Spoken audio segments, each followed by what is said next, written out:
Assalamualaikum warahmatullahi wabarakatuh. Bertemu lagi di channel Cerita Misterius. Pada kesempatan kali ini, tentunya masih bersama Bang Joni.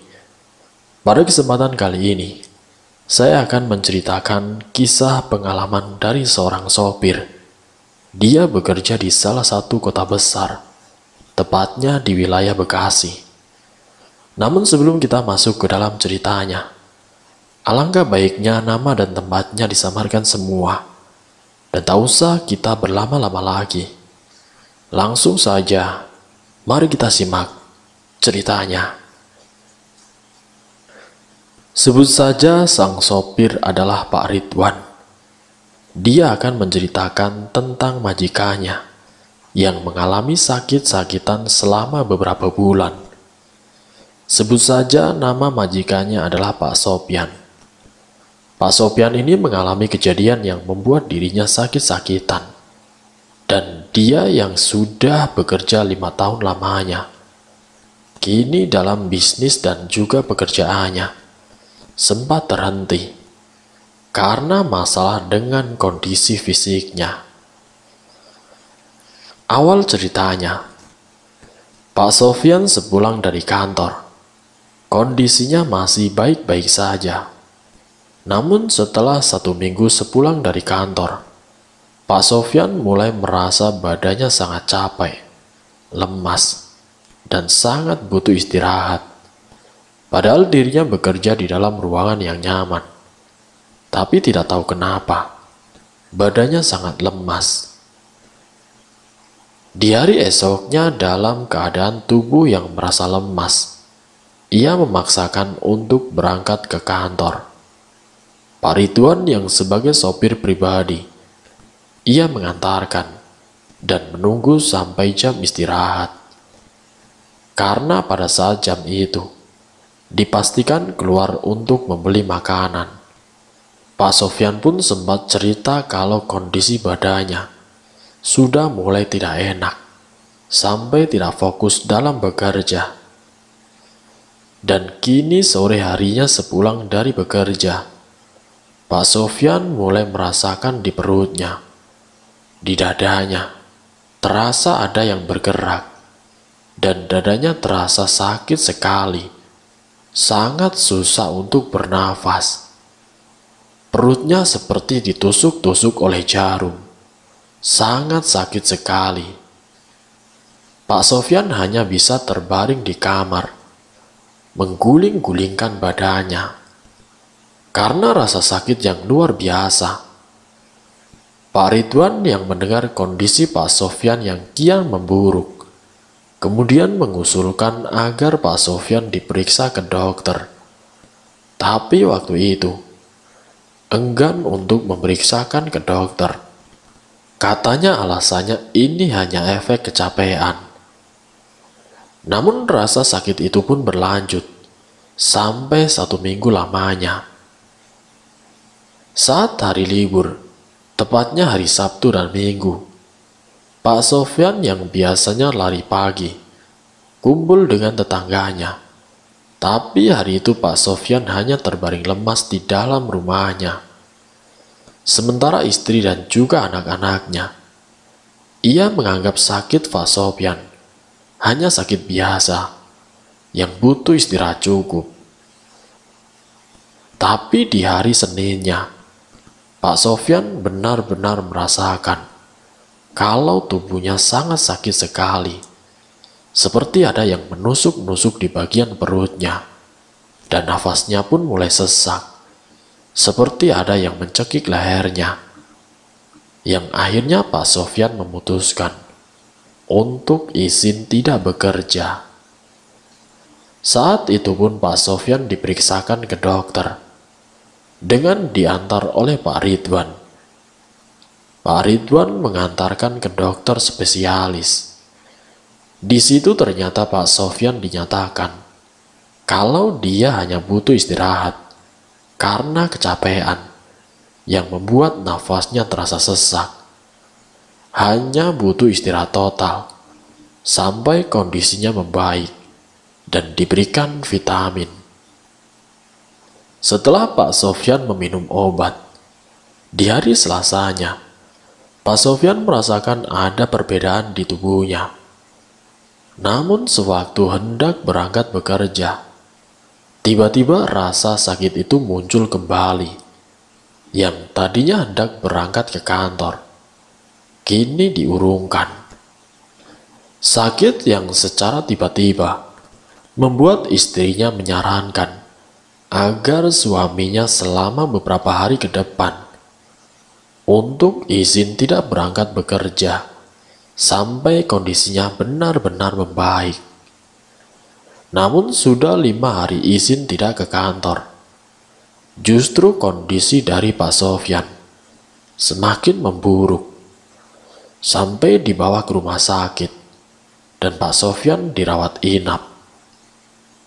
Dokter mengatakan kalau sakitnya Pak Sofyan ini karena ada penyumbatan di tenggorokannya. Tapi saat dioperasi, dilihat secara langsung oleh dokter, di tenggorokannya sama sekali tidak ada penyumbatan. Semuanya aman-aman saja. Tapi saat di USG, sangat jelas ada benjolan yang menyumbatnya. Pak Sofyan dirawat di rumah sakit hampir 1 bulan lamanya. Pak Sofyan yang sudah absen lama di kantornya dan pekerjaannya diwakilkan oleh orang kepercayaannya. Sebut saja namanya adalah Pak Kamal. Pak Kamal ini sudah ikut bekerja dengan Pak Sofyan. Sudah hampir 3 tahun lamanya. Kemudian Pak Sofyan memerintahkan kepada Pak Kamal untuk mengurus semua pekerjaan di kantor. Yang singkat ceritanya, Pak Sofyan yang dirawat di rumah sakit dengan kondisi kesehatannya tidak kunjung membaik. Sampai akhirnya Pak Sofyan pindah ke rumah sakit yang lain. Dari satu rumah sakit ke rumah sakit yang lain, sampai 5 rumah sakit dikunjungi. Namun kondisinya tidak kunjung membaik. Juga tidak ada perubahan. Pak Ridwan yang melihat majikannya setiap harinya kesakitan, kemudian menyarankan kepada Pak Sofyan agar mencari pengobatan alternatif. Barangkali ada hal-hal yang tidak diinginkan yang membuat kondisi Pak Sofyan tidak kunjung membaik. Hampir selama 3 bulan setelah dirawat di rumah sakit, kondisi fisik Pak Sofyan yang tidak ada perubahan. Sampai akhirnya, istrinya Pak Sofyan mengikuti saran dari Pak Ridwan, yaitu ke salah satu ustadz yang terkenal bisa menyembuhkan orang yang terkena guna-guna. Disitulah Pak Sofyan kemudian diterapi, diruqyah, dibacakan berbagai doa, ayat kursi serta ayat ruqyah, sampai tubuh Pak Sofyan seperti mengeluarkan hawa panas yang membuat ustadz yang mengobati Pak Sofyan sampai terpental ke belakang. "Tolong, panas, panas, ini sakit sekali, tolong." Pak Sofyan menggerang kesakitan. Sedangkan ustadz yang berusaha menenangkan Pak Sofyan dengan segala doa yang diyakininya sampai hampir 2 jam lamanya. Akhirnya Pak Sofyan bisa tenang. Ternyata dari hasil komunikasi ustadz itu, sakit yang dialami oleh Pak Sofyan yang seperti ditusuk-tusuk dan nafasnya yang selalu sesak karena ada sesuatu yang tidak terlihat yang ada di dalam tubuh Pak Sofyan. Dan ternyata benar, Pak Sofyan terkena guna-guna. Pak Sofyan yang mendengar fakta itu, ia sempat terkejut karena dia merasa tidak ada pesaing, tidak ada yang ingin menjatuhkan, tidak ada yang dimusuhi oleh Pak Sofyan. Tapi kenapa ada orang yang sedekat itu kepada dirinya? Saat Pak Sofyan menanyakan siapa pelakunya, Justru sang ustadz menyarankan kepada Pak Sofyan, soal siapa pelakunya, kita serahkan kepada sang pencipta, yaitu Allah Subhanahu wa Ta'ala. Jangan balas dendam, tapi jika Allah sudah berkehendak, tidak ada yang tidak mungkin untuk mereka yang sengaja melakukan itu. Biarkan saja, yang penting kondisi Pak Sofyan sekarang sudah membaik, tutur sang ustadz. Singkatnya, Pak Sofyan yang sudah kembali dalam keadaan membaik. Pak Sofyan pun kembali bekerja seperti biasa, tidak lagi merasakan sakit di perutnya. Nah, sedangkan tentang orang yang sudah melukai dan membuat Pak Sofyan sampai berbulan-bulan terbaring kesakitan, Pak Sofyan pun berusaha tidak untuk mempermasalahkannya. Biarkan saja Allah yang membalas semua itu. Yang penting Pak Sofyan tidak berbuat jahat kepada orang lain. Kini setelah beberapa bulan, Pak Sofyan yang sudah aktif kembali, seperti sedia kala, bekerja di kantornya, tanpa ada kendala dengan kondisi fisiknya. Dan Pak Kamal yang selama ini menggantikan pekerjaannya Pak Sofyan, tiba-tiba minta izin tidak berangkat. Dan izin tidak berangkatnya itu bukan sehari ataupun 2 hari, tapi 1 minggu lamanya. Memangnya Pak Kamal sakit apa? Kenapa 1 minggu belum berangkat juga? Tanya Pak Sofyan kepada salah satu karyawannya. Waktu itu lewat orang suruhannya Pak Sofyan mencari tahu tentang kondisi Pak Kamal. Sudah membaik apa belum? Dan ternyata masih dalam keadaan sakit-sakitan, dengan tubuh yang lemas, jadi belum bisa aktivitas seperti biasanya. Yang akhirnya Pak Sofyan membiarkan atau mengizinkan Pak Kamal untuk istirahat memulihkan badannya. Singkatnya, sampai sebulan Pak Kamal tidak kunjung berangkat kerja juga. Akhirnya Pak Sofyan datang secara langsung ke tempat di mana Pak Kamal tinggal. Disitulah Pak Sofyan melihat secara langsung kondisi tubuh dari Pak Kamal. Yang dulunya Pak Kamal itu terlihat gemuk, dengan perut yang buncit. Tapi setelah 1 bulan tidak pernah ketemu, kini kondisi fisiknya berubah secara drastis. Tubuhnya terlihat kurus, dengan wajah yang sangat pucat. Apa yang sebenarnya terjadi sama kamu, Mal? Kenapa sakit kamu tidak kunjung sembuh? Saya tidak apa-apa, Pak. Saya cuma sesak nafas, dan badan saya terasa lemas. Setiap kali saya mau berangkat, badan saya lemas. Badan saya lemas sekali. Dada saya rasanya sesak. Mohon maaf kalau saya belum bisa bekerja seperti biasanya, Pak. Pak Sofyan yang melihat kondisi dari Pak Kamal yang sangat memprihatinkan. Pak Sofyan pun memahaminya. Karena Pak Kamal ini adalah orang yang sudah dipercayainya selama bertahun-tahun untuk mewakili tugas dari kantor. Pak Sofyan yang melihat kondisi dari Pak Kamal yang sangat memprihatinkan. Pak Sofyan pun memahaminya. Singkat ceritanya, setelah 1 bulan lamanya, dari minggu pertama ke minggu kedua, sampai 2 bulan lamanya, kondisi Pak Kamal yang tidak kunjung membaik, juga sampai akhirnya Pak Kamal pun mengundurkan diri dari jabatan wakil kepala di tempat Pak Sofyan. Dengan beralasan, dia butuh uang pesangon untuk pengobatan dirinya. Pak Sofyan yang tidak menginginkan Pak Kamal mengundurkan diri sebagai wakil dari Pak Sofyan. Akhirnya segala biaya rumah sakit itu, Pak Sofyanlah yang menanggungnya. Sedangkan dengan Pak Kamal sendiri, masih dalam keadaan terikat sebagai karyawan di tempat Pak Sofyan. Tentang biaya perawatan rumah sakit yang sudah 5 kali pindah, dengan kondisi fisik Pak Kamal selama hampir 3 bulan, justru semakin parah. Fisiknya yang tadinya gemuk, dengan pipi yang tembem, dengan perut yang buncit. Setelah hampir 3 bulan, kondisinya benar-benar sangat memprihatinkan.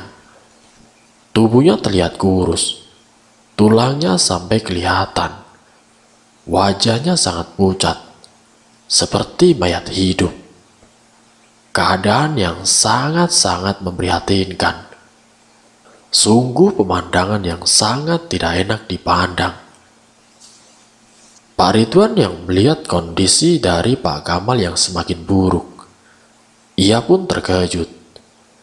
Pak Ridwan sendiri pernah memberikan saran kepada Pak Kamal untuk pergi ke tempat Ustadz, tapi Pak Kamal menolak dengan alasan katanya Pak Kamal hanya terkena penyakit asma, jadinya tubuhnya seperti ini, dan juga sulit untuk bernafas.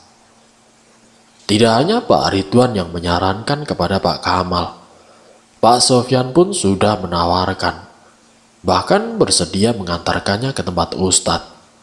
Tapi Pak Kamal tetap saja menolaknya.